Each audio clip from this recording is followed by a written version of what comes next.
Bonjour my friends, I'm Frankie and welcome to Club Foodie. I enjoy Mexican cuisine. Their food is packed with a lot of flavor, and that's why it's so popular around the world. They are tamales, guacamole, enchiladas, tacos, tostadas, nachos, and much more. Now when it comes to nachos, I put a delicious twist on it. So here it is. In today's episode, I'll show you how to make my nacho cheese sandwich. This is not your typical everyday sandwich. No. It has all the yummy ingredients you'll find in a classic nacho dish between two slices of bread. Well, except for the tortilla chips. So if you're looking for an original way to enjoy your favorite Mexican dish, this is the one. So my friends, let's get cooking. In a small bowl, we'll combine tomatoes with green onions. We'll stir and set aside. Next, in a large saucepan over medium heat, we'll add ground beef and cook it halfway down before adding taco seasoning. Now, if you want to make your own, I have a great recipe for you. To view it, just click on the top right corner of your screen. We'll quickly stir in the seasoning, and when the meat is almost done, we'll add some pickled jalapenos. Same thing here. To get the recipe on how to make them homemade, click on the top right corner of your screen. When the beef is cooked, we'll remove from the heat and transfer to a colander to drain the fat.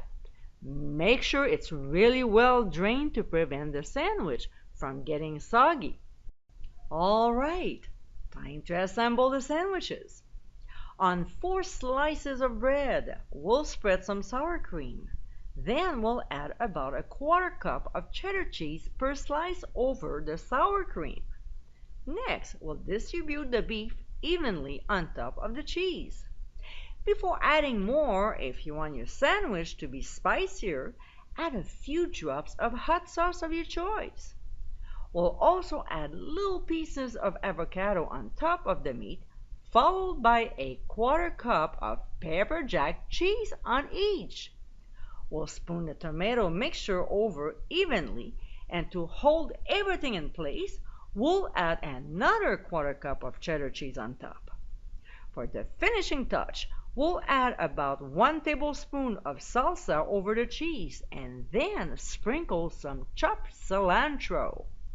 We'll place a slice of bread, pressing down gently, and we'll spread a thin layer of butter, covering the entire surface. We'll place our sandwiches on a baking sheet lined with foil and transfer to the oven under the broiler with the rack positioned about 8 inches from the top.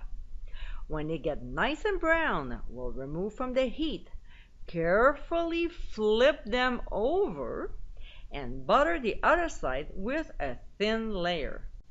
We'll return them back to the oven and broil the other side until golden brown.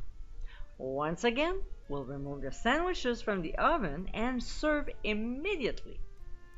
And my friends, this is our nacho cheese sandwich. This is a delightful new twist on an old favorite. They might not look like nachos, but they sure do taste like them.